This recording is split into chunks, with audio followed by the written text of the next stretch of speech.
Hello guys. आज हम बात करते हैं एक कहानी की। आप क्या सीखते हैं इस कहानी से, ये आप मुझे बताइएगा। एक बार एक लड़का रहता है। उसके लिए सक्सेस मतलब जीतना होता है। वो हर चीज में सिर्फ जीतना चाहता है। कुछ दिनों के बाद एक रेस कंपटीशन होता है। उस कंपटीशन में वो पार्ट लेता है और उसे जीत लेता है। वो जीतने के बाद उसे बड़ी खुशी होती है, क्योंकि लोग उसके लिए ताली बजा रहे होते हैं। पूरा स्टेडियम उसके लिए ताली बजा रहा होता है। लेकिन वहाँ एक बूढ़े अंकल रहते हैं। वो उतना कुछ रिएक्ट नहीं करते हैं। उस लड़के के सामने कुछ और फिट आदमी, कुछ कुछ एथलीट्स लाए जाते हैं। वो उनके साथ फिर रेस करता है। वो फिर जीत जाता है। फिर लोग ताली बजाते हैं। इस लड़के को बहुत खुशी होती है। उसके बाद वो चाहता है मुझे और रेस करना है, मुझे और रेस करना है। ये बूढ़ा आदमी खड़ा होता है और दो जन को सामने लाता है। उसमें एक बूढ़ी औरत और एक अंधा आदमी आता है। उस लड़के को अजीब लगता है। वो सोचता है इनके साथ मैं रेस कैसे करूं। एक बहुत बूढ़ी है और एक को तो रास्ता ही नहीं दिखेगा। लेकिन वो बूढ़ा कहता है जाके रेस करो।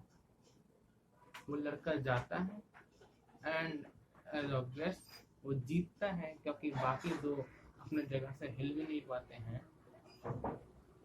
और इस बार वो खड़ा होकर चारों तरफ देखता है तो कोई ताली नहीं बजती रहती है। उसे समझ नहीं आता है कि आखिर ताली बजी क्यों नहीं।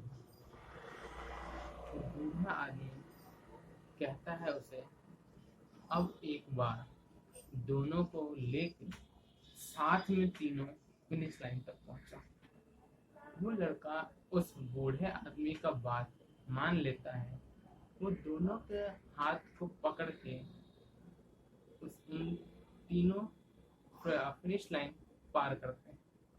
अब पूरा स्टेडियम खड़ा होकर ताली बजा रहा था।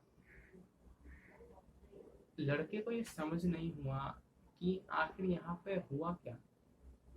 वो बूढ़ा आकर कहता है कि तुम्हारे लिए सक्सेस मतलब जीतना है, लेकिन उस जीत का कोई फायदा नहीं अगर तुम ये ना देखो कि तुम्हारे साथ जो रेस या जो compete कर रहा है वो कैसा है। क्या उसे कुछ पता है रेस के बारे में? क्या जो तुम काम कर रहे हो क्या वो तुम्हारे लेवल पे है, या तुम्हारे लेवल के ऊपर वाला है, या तुमसे कमजोर है। वो लड़का ये बात समझ जाता है कि सक्सेस, अकेले की सक्सेस, अगर आप कमजोरों को दबा के और अपने चाहने वालों को पीछे छोड़ के उन्हें धोखा दे के आप सिर्फ जीतने की कोशिश करो और सक्सेस जो आपको मिले वो सक्सेस उस सूरज की तरह है जो एक बार आपके सर पे आ गया तो वो उसका डूबना तय होता है।